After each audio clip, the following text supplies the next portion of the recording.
ये कथा कर रहे हैं। 2003 में उनकी कथा हुई थी, 2006 में हुई थी कथा, 2013 में भी कथा हुई थी, 2017 में हुई थी। 2021 में जो कथा होनी थी वो कोरोना के कारण नहीं हो पाई। मुखारबिंद से कल 17 दिसंबर से 25 दिसंबर तक श्री राम कथा अमृत वर्ष का आयोजन है। यह कार्यक्रम 2017 के बाद 7 सालों के बाद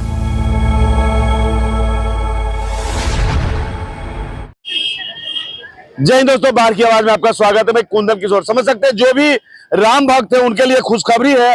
अभी हम एनएस कॉलेज खेल मैदान में और समझ सकते हैं भारत के प्रसिद्ध राम कथावाचक जो हैं श्री सुधीर जी महाराज, उनके मुखोरबिंद से कल से समझ सकते हैं लगातार 25 दिसंबर तक यहीं पे 2 बजे से 5 बजे तक भव्य कथा का जो है आयोजन होगा। आप लोग इस स्थान पर पहुंच सकते हैं। जो भी राम भक्त है लगातार तैयारी हो रहा है और तैयारी लगभग अब अंतिम अवस्था में। यहाँ तमाम लोग देखिए मौजूद हैं।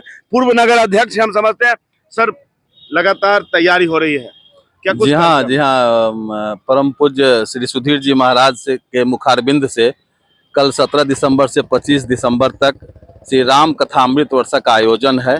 यह कार्यक्रम 2017 के बाद 7 सालों के बाद 2024 में हो रहा है।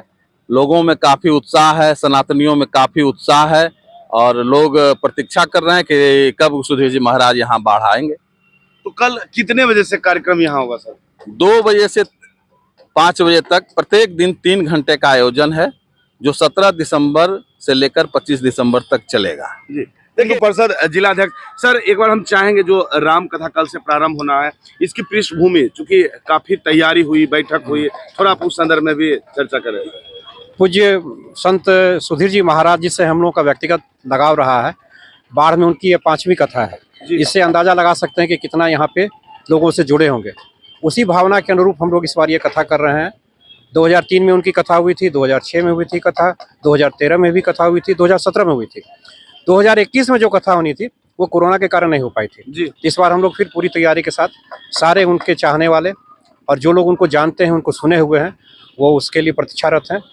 और 2 बजे से 5 बजे तक ये पंडाल उम्मीद करते हैं जो 2-3 हज़ार लोगों को या 5 हज़ार लोगों के लिए बैठने के लिए बनाया गया है, वो भरा पूरा रहेगा। 5,000 की संख्या में लोगों का अनुमान है यहाँ पहुँचेंगे लोग। अंतिम में जो 8वें दिन 9वें दिन जो कथा होती है उस दिन 10 से 15 हज़ार लोग आते हैं। पंडाल के बाहर तक लोग रहते हैं जी। हाँ सर, संभावना वाटिका में पहला बैठक हुआ था, अभी यहाँ आप लोग मौजूद हैं। कई लोग क्षेत्र में हैं, अलग अलग कार्य में लगे हुए हैं। सबका उद्देश्य राम कथा का सफल जो है आयोजन हो। तो इसके पीछे और कौन कौन लोग लगे हुए हैं बाढ़ के? सर, बाढ़ के जितने सनातनी बंधु हैं, जितने हिंदू प्रेमी हैं, वो सब इसमें लगे हुए हैं। अभी देश काल की परिस्थिति भी ऐसी है कि राम कथा की आवश्यकता है जी। हम लोगों के लिए अपने अंदर कुछ जागरण करने के लिए भी और राष्ट्र के लिए भी अभी राम कथा की आवश्यकता है। इसलिए सारे लोग उत्साहित हैं और हम समझते हैं कि इस बार की कथा ऐतिहासिक होने वाली है। धन्यवाद सर। तो समझ सकते हैं कि कल से 2 बजे से 5 बजे तक एनएस कॉलेज मैदान में जो भी राम भक्त हैं आप लोग पहुंचे और पूजनीय सुधीर जी महाराज के मुखोरबिंद से होने वाले राम कथा का कहीं न कहीं आनंद लें और जीवन में सीखने का प्रयास करें।